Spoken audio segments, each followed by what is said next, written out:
BPL ফিক্সিংয়ের তদন্ত report প্রকাশ করছে না, আবার সেই আসরের পারিশ্রমিকও আদায় করে দিচ্ছে না। বিসিবির প্রতি এমন অভিযোগ এনে ক্রিকেটার এনামুল হক বিজয় বললেন, আমি যদি ফিক্সিংয়ে জড়িত থাকি তাহলে প্রমাণ দেখান। এমনকি ক্রিকেট বোর্ড যদি সম্মান ফিরিয়ে না দেয় তাহলে ক্রিকেট ছাড়ার হুঁশিয়ারি দেন বিজয়। আমি এসএমএস করছি, ওনাকে রিকোয়েস্ট করছি ভাই আমি আপনার সাথে কথা বলতে চাই, রিপ্লাই দেয় নাই। ফারুক ভাইয়ের সাথে কথা হয়েছে, উনি বলতেছে দেখি বিষয়টা।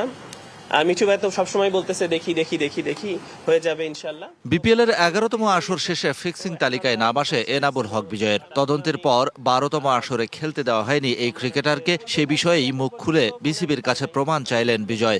কেউ যদি কোনো কিছু করে থাকে তার জন্য 1 মাস 1 সপ্তাহ 2 সপ্তাহে যথেষ্ট বের করা।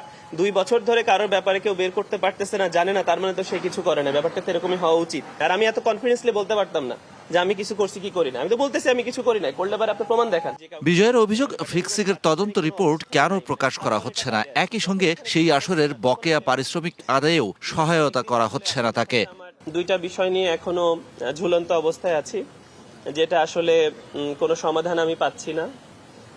সেটার বিষয় দুইটা, একটা হলো যেটা হলো তদন্ত রিপোর্টের ব্যাপার ছিল, আমার পারিশ্রমিকটা সেটা আমি এখন পর্যন্ত কোনো পাই নাই। তো বিভিন্নভাবে বিভিন্ন জনের সাথে যোগাযোগ করার চেষ্টা করার পরেও আসলে কোনো 72 ঘন্টা ময়েশ্চার লক সমৃদ্ধ লিলি বডি ওয়াশ শিয়া বাটারের গুডনেস স্কিন রিপেয়ার করে রাখে সফট ও গ্লোয়িং।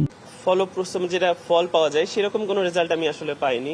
সবশেষে বিজয় বললেন, তার হারানো সম্মান যদি বিসিবি ফিরিয়ে না দেয় তাহলে আর ফিরবেন না ক্রিকেটে।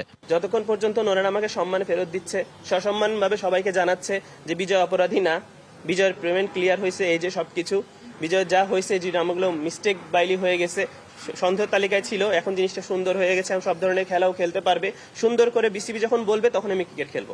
বিজয় তার সম্মান ফেরত চান তার পারিশ্রমিকও। বিসিবি যথাযথ পদক্ষেপ না নিলে ক্রীড়া প্রতিমন্ত্রীর দ্বারস্থ হওয়ার কথাও জানালেন এই ক্রিকেটার। ইনশাল্লাহ এখন থেকে ধরবো।